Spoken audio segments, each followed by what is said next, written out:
Okay, so next we're gonna look at simpler. Simpler is a simple sampler. Um, I think the cool thing here is how you load a sample onto it. Um, what I did was I took the vocals that Matilda had sent me. Let's say we take this vocal, slice it to a new MIDI track. You can tell it how to slice it. So we looked at warp markers earlier. You can either use the warp markers if you have adjusted them yourself, use the transient, which would be the same if you haven't adjusted them, or you can just do it on an actual um, like timing interval. So I think that I did this with warp markers or with transients. Ended up with an instrument that is just made up of the vocal sample that we sliced up. So each one of these little lines that you see here is a slice of the original audio sample and will be a note on that instrument. So if we look at, say, this little clip that you see at the beginning and the end,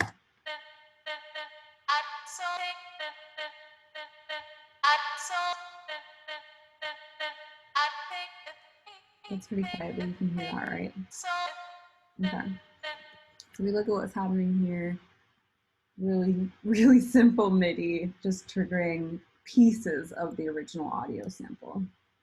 So that can be a really fun way to add a little bit of flavor. And then also on this instrument, you again have access to the same type of controls to really shape the sound and give it the flavor you want.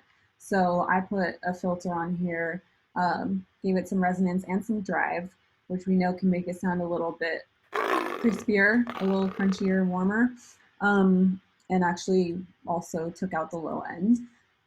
So that's how we made this instrument. So it's a fun little trick, split up an existing audio sample onto simpler. That's just chopping it into an instrument, but you can go one step further and sculpt a sample into an instrument. So that would look like what we had in, again, in our sound design class. We could take any waveform and just kind of sculpt it using filters and drives to kind of make it emulate any general timbral quality that we want it to have.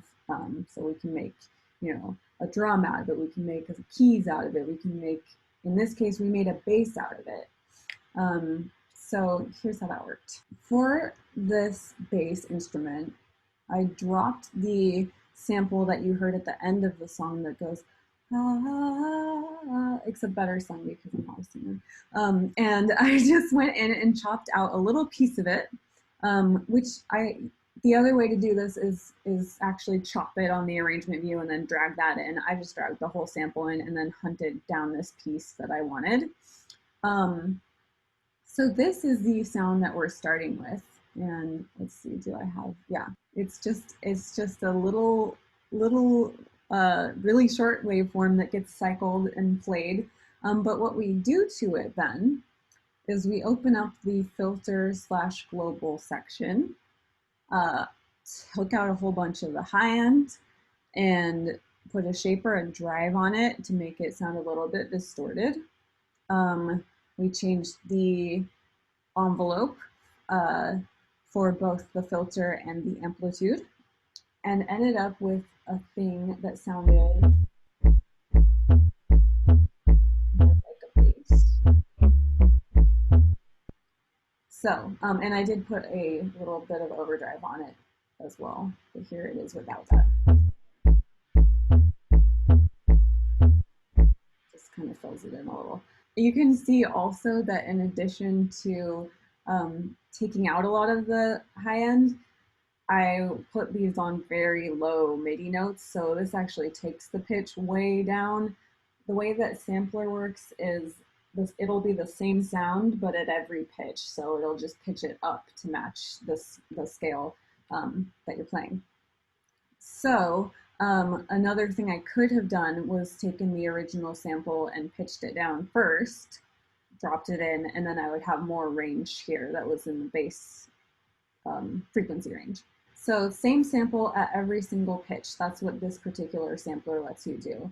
And then what we did was we just sculpted it to sound more like the instrument we wanted it to sound like. Go So ahead. that was sampler and the last one was simpler?